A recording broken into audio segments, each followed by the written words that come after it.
Hello friends, स्वागत है आप लोग का एनसीईआरटी जोन में। एसएससी के लिए जीएस के लिए हम लोग पुराने साल के क्वेश्चन कहाँ से कर रहे हैं। टीसीएस का जो क्वेश्चन है वो हम लोग डिस्कस कर रहे हैं पिनेकल पब्लिकेशन की किताब से। थर्ड एडिशन है, जो सबसे लेटेस्ट एडिशन है, उसे डिस्कस कर रहे हैं। पॉलिटी का 2 चैप्टर ऑलरेडी हम डिस्कस कर चुके हैं। थर्ड चैप्टर डिस्कस करेंगे जो सबसे ज़्यादा इंपॉर्टेंट है, जिसमें आर्टिकल से रिलेटेड क्वेश्चन है, शेड्यूल से रिलेटेड क्वेश्चन है, पार्ट से रिलेटेड क्वेश्चन है। तो आर्टिकल से रिलेटेड हम सिर्फ आर्टिकल तक लिमिटेड नहीं रहेंगे। लाइक एग्जांपल लेते हैं, कोई गवर्नर से रिलेटेड क्वेश्चन आया कि ये गवर्नर से रिलेटेड कौन सा आर्टिकल है, तो गवर्नर के बारे में हम पूरा मल्टी डायमेंशनल अप्रोच रखेंगे। कई सारे फैक्ट डिस्कस कर लेंगे उसी क्वेश्चन के साथ, जिससे आपका रिवीजन हो जाएगा गवर्नर वाला चैप्टर। ऐसे ही हम हर टॉपिक के साथ करेंगे। तो चलिए शुरू करते हैं आर्टिकल वाला। और ये कोर्स आप ज्वाइन कर सकते हो इस नंबर पर मैसेज करके। ये CGL 23, मेंस 22 और उसके अलावे CHSL SSC के सभी एग्जामों के लिए इम्पोर्टेंट है। ये तो आपको पता ही होगा, जितने यहाँ एग्जाम लिखे हुए हैं सबके लिए इम्पोर्टेंट है। Article, schedule, parts and list. Total article कितने ये आपको पता होगा, टोटल शेड्यूल, पार्ट्स और लिस्ट। ठीक है, तो चलिए पहला क्वेश्चन डिस्कस करते हैं। Article, the article of Indian constitution that deals with all executive power of the governor। ये किस आर्टिकल में लिखा हुआ है कि सारे एग्जीक्यूटिव पावर गवर्नर के पास सारे एग्जीक्यूटिव पावर होते हैं। ये किस आर्टिकल में लिखा हुआ है? देखो, गवर्नर से रिलेटेड सारे आर्टिकल मैं बताता हूँ।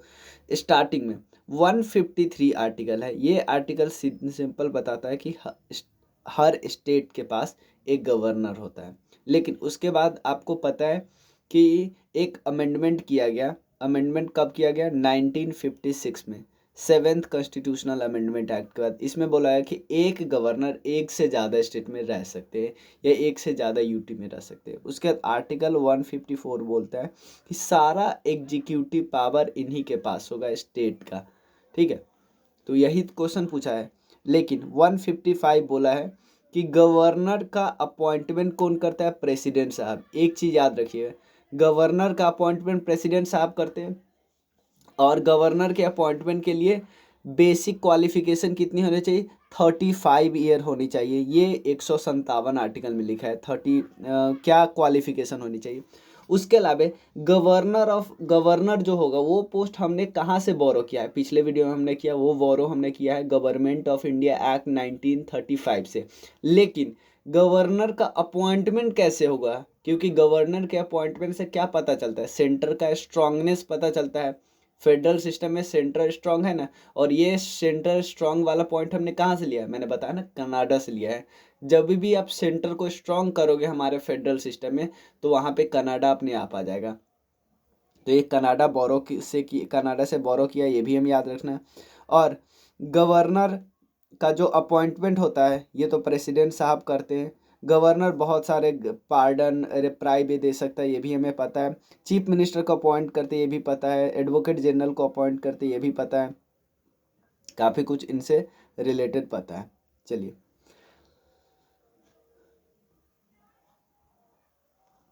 अब एक चीज़ और इसमें छूट गया था।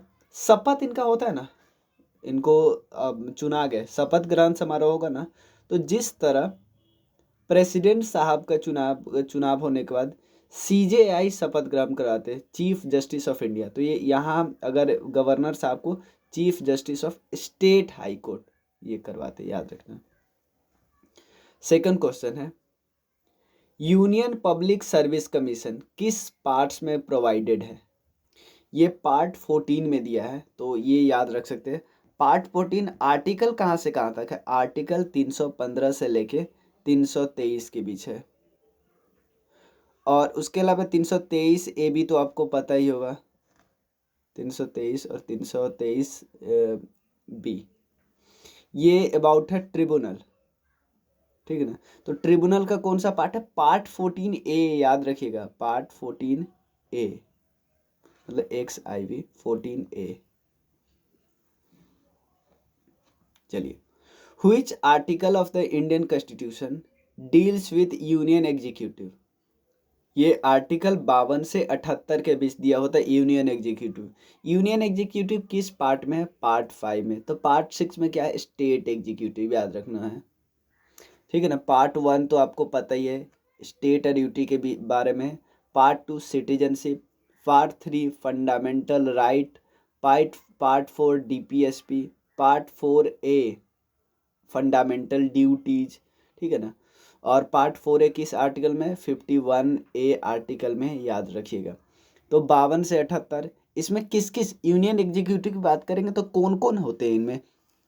एक तो प्रेसिडेंट साहब होंगे, उसके बाद वाइस प्रेसिडेंट साहब होंगे, काउंसिल ऑफ मिनिस्टर होगा और प्राइम मिनिस्टर के साथ, और अटॉर्नी जनरल ऑफ इंडिया। पता याद याद यहाँ रखना कि CGI नहीं होता है, controller and auditor general of India, CAG नहीं होता है, AGI होते हैं। और अटॉर्नी जनरल ऑफ इंडिया किस आर्टिकल में? आर्टिकल 76 में है, याद रखिए। अटॉर्नी जनरल ऑफ इंडिया ये हाईएस्ट लॉ ऑफिसर होते हैं इंडिया के, गवर्नमेंट ऑफ इंडिया के लिए केस लड़ते हैं, याद रखिएगा। और ये इवन प्राइवेट केस भी लड़ सकते हैं, लेकिन ऐसा कोई प्राइवेट नहीं लड़ेंगे जिसमें अपोजिशन में गवर्नमेंट ऑफ इंडिया पार्टी हो। क्लियर। उसके अलावा और क्या ध्यान रख सकते हैं? ये लोकसभा राज्यसभा में जाके बैठ सकते हैं, डिस्कशन कर सकते हैं, बट वोट नहीं दे सकते। इवन ज्वाइंट सीटिंग में भी जाके बैठ सकते हैं आराम से, कोई दिक्कत नहीं। चलिए, आर्टिकल 32 को heart and soul of the constitution, article 32 में दिया क्या है? इसमें कॉन्स्टिट्यूशनल रेमेडीज की बात की कि भाई आपका संविधान अगर उल्लंघन हुआ, कुछ ना कुछ तो होना चाहिए ना, कैसे न कैसे ठीक तो करना चाहिए ना। आपका संविधान, आपका फंडामेंटल राइट का उल्लंघन किया जा रहा है, तो कोई ना कोई तो होना चाहिए इसको ठीक करने वाला। तो ये आर्टिकल 32 में लिखा है, जिसके तहत सुप्रीम कोर्ट रिट्स जारी कर सकते हैं, रिट। तो सुप्रीम कोर्ट जो रिट जारी करती है वो अपने आप में एक फंडामेंटल राइट का पार्ट है, याद रखिएगा। मतलब सुप्रीम कोर्ट मना नहीं कर सकती कि हम नहीं करेंगे, लेकिन जो हाई कोर्ट है वो under which article? Under 226 article, ठीक है। तो ये वाला आर्टिकल फंडामेंटल राइट नहीं है, ध्यान रखिएगा। तो ये हार्ट एंड सोल, क्योंकि इसके बिना कोई काम ही नहीं चलेगा, तो ये अम्बेडकर साहब ने बोला था। जवाहरलाल नेहरू जी से याद रखना, कॉन्स्टिट्यूएंट असेंबली में 3 ऑफिस के मेंबर थे, 3 मेजर कमेटी के, यूनियन पावर, यूनियन कॉन्स्टिट्यूशन और उसके अलावा स्टेट कॉन्स्टिट्यूशन। प्रोविंशियल कॉन्स्टिट्यूशन के हेड कौन थे? स्टेट और प्रोविंशियल में आप कंफ्यूज होगा, पटेल साहब थे, याद रखिएगा। आयरन मैन ऑफ इंडिया इनको बोला जाता है, स्टैचू ऑफ यूनिटी इन्हीं का है, ठीक है। उसका सच्चिदानंद सिन्हा ये टेम्पररी प्रेसिडेंट थे, 2 दिन के लिए प्रेसिडेंट बने थे। ये तो सच्चिदानंद सिन्हा 2 दिन के लिए प्रेसिडेंट बने थे जब कॉन्स्टिट्यूएंट असेंबली बनी थी कैबिनेट मिशन प्लान के तहत। तो 9 दिसंबर से लेके 10 दिसंबर तक, क्योंकि 11th को राजेंद्र प्रसाद खुद बन गए थे president. Which article of the Indian Constitution states that Supreme Court to be a court of records? Part 5 में दिया हुआ है, ये तो हमें पता है। तो आर्टिकल 124 से लेके 147 तक बात कर रहा है सुप्रीम कोर्ट का, सुप्रीम कोर्ट के अलग अलग बारे में बात कर रहा है, ठीक है ना। तो आपसे किस आर्टिकल में बताता है कि सुप्रीम कोर्ट है कोर्ट ऑफ रिकॉर्ड? ये है आर्टिकल 129, याद रखिएगा, आर्टिकल 129, ठीक है। 124 आर्टिकल है, मतलब जो जो यहाँ पे ऑप्शन है वहाँ पे मैं बता दूँ। 126 किस बारे में बोलता है? ये एक्टिंग चीफ जस्टिस के अपॉइंटमेंट की बात करता है, एक्टिंग चीफ जस्टिस, ठीक है। उसके अलावा 131 क्या है? Original jurisdiction of supreme court, original jurisdiction of supreme court. उसके अलावा आर्टिकल 126 तो बता ही दिया, और 135 आर्टिकल 135 क्या बताता है? Jurisdiction and power of federal court, ठीक है ना, ठीक है ना। और हमारे यहाँ फेडरल कोर्ट कौन है? सुप्रीम कोर्ट ही है। Dash of the constitution deals with the amendment procedure, ये आर्टिकल 368 में दिया हुआ है, आर्टिकल 368। और इसमें 2 टाइप का अमेंडमेंट दिया है, एक है स्पेशल मेजॉरिटी वाला और एक है स्पेशल मेजॉरिटी प्लस 50% स्टेट, ठीक है। और लेकिन जो ऑर्डिनरी तरीके से जो अमेंडमेंट होती है, क्या वो 368 में नहीं है? हाँ भाई, नहीं है वो 368 में। 368 किस पार्ट में दिया है? पार्ट 20, 25 पार्ट है ना total. Dash of the constitution of India provides protection against arrest and detention in certain case, ये आर्टिकल 22 में दिया है।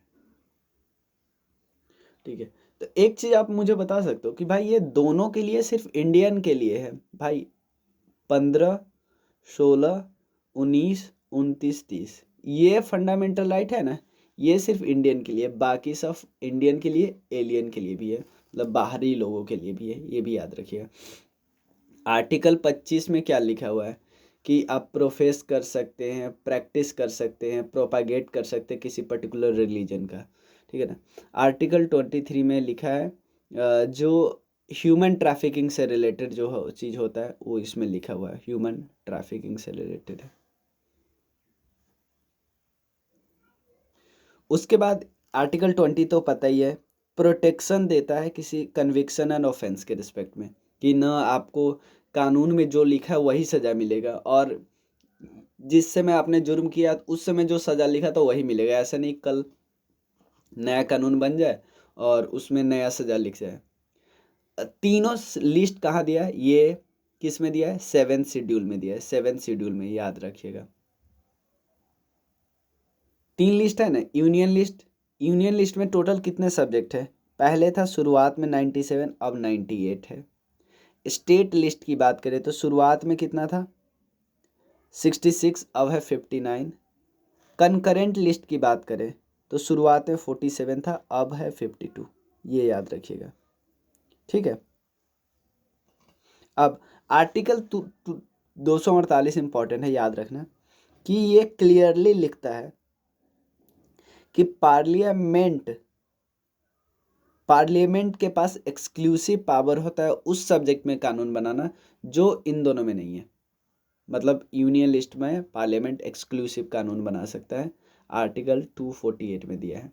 इम्पीचमेंट ऑफ द प्रेसिडेंट, ये आर्टिकल 61 में दिया है, impeachment of the president. Article 32 constitutional, repeat हो रहा है, right to constitutional remedies, article D. Freedom of speech and expression, article 19। Right against exploitation, ये 23 और 24 दिया है इसमें। राइट टू प्रॉपर्टी, ये अब कॉन्स्टिट्यूशनल राइट बन गया है, अब फंडामेंटल राइट नहीं रहा। किस कॉन्स्टिट्यूशनल अमेंडमेंट में, 44वां कॉन्स्टिट्यूशनल अमेंडमेंट एक्ट में 1976। ये आर्टिकल क्या है, 300A। पार्ट 3 अब देखो बता चुके हो, fundamental right. State legislative part 6 repeat हो रहा है बिल्कुल। मनी बिल का डेफिनीशन, ये आर्टिकल 110 में लिखा है। मनी बिल का डेफिनीशन क्या होगा, क्योंकि मनी बिल सिर्फ लोकसभा इनिशिएट कर सकती है, ठीक है। All minority whether based on religion और language shall have right to establish and administer educational institution of their choice, ये किस आर्टिकल में लिखा है कि भाई वो अपना इंस्टीट्यूशन बना सकते हैं, ये आर्टिकल 30 में लिखा है, ठीक है ना। क्योंकि ये तो अब फंडामेंटल राइट रहा ही नहीं भाई। देखो ये किस लिए है, प्रोफेस, प्रैक्टिस, प्रोपागेट कर सकते हैं रिलीजन के। 26 में लिखा होता है मैनेजमेंट अबाउट रिलीजियस अफेयर्स। 27 है टैक्सेस वगैरह से रिलेटेड, और 28 है रिलीजियस इंस्ट्रक्शन से रिलेटेड है, ठीक है ना। तो 28 रिलीजियस इंस्ट्रक्शन से रिलेटेड है ये। 36 तो है कि स्टेट का डेफिनीशन जो डीपीएसपी में लिखा गया था, ये यहाँ से डीपीएसपी स्टार्ट हो जाता है 36 से 51 तक। वाइस प्रेसिडेंट के इलेक्शन से रिलेटेड कौन सा आर्टिकल है, आर्टिकल 66 डील करता है election of vice president. Vice president ex officio chairman होते हैं राज्यसभा के। वाइस प्रेसिडेंट के बारे में बोला जाता है कि ये उस हाउस के चेयरमैन है जिस हाउस के ये मेंबर ही नहीं है, तो ये भी एक फैक्ट है इम्पॉर्टेंट। और वाइस प्रेसिडेंट को जब खुद हटना होता है, ठीक है ना, तो ये रेजिग्नेशन लेटर प्रेसिडेंट साहब को देते हैं। इनके इम्पीचमेंट की ज़रूरत नहीं है, आपको पता है, जैसे प्रेसिडेंट साहब के इम्पीचमेंट आर्टिकल 61 है, इनकी ज़रूरत नहीं है, ठीक है। और कई केस में लाइक प्रेसिडेंट साहब का डेथ हो गया, प्रेसिडेंट साहब रिजाइन दे दिए, तो उस केस में वाइस प्रेसिडेंट प्रेसिडेंट साहब के पोस्ट पे बैठते हैं। तो इस वीडियो में बस इतना ही। नेक्स्ट वीडियो में आगे के क्वेश्चन हम डील करेंगे। आपको ये ज्वाइन करना है तो ज़रूर मैसेज करना 9582062485। अपना फीडबैक भी दे सकते हो। टोटल करेंट अफेयर्स है, टोटल उसके अलावा स्टैटिक पोर्शन पूरा है, प्रैक्टिस क्वेश्चन है, आपको तो पता है पिनेकल से, और उसके अलावा कंप्यूटर, तीनों चीज़ कवर कर रहे हैं हम लोग इस कोर्स में। और प्राइस है ओनली 499। ठीक है, ये है CGL 23 स्टूडेंट के लिए, और 22 स्टूडेंट के लिए जिनको सिर्फ मेंस का करना है, उनका प्राइस है मात्र 400। ठीक है, और इनका भी प्राइस, क्योंकि ये 15 जनवरी से हम लोग स्टार्ट कर रहे हैं, तो उससे पहले अगर ज्वाइन करता है तो उसको भी पड़ेगा 400। क्लियर? तो इस नंबर पे मैसेज करना है 9582062485। मिलते हैं। Thank you so much.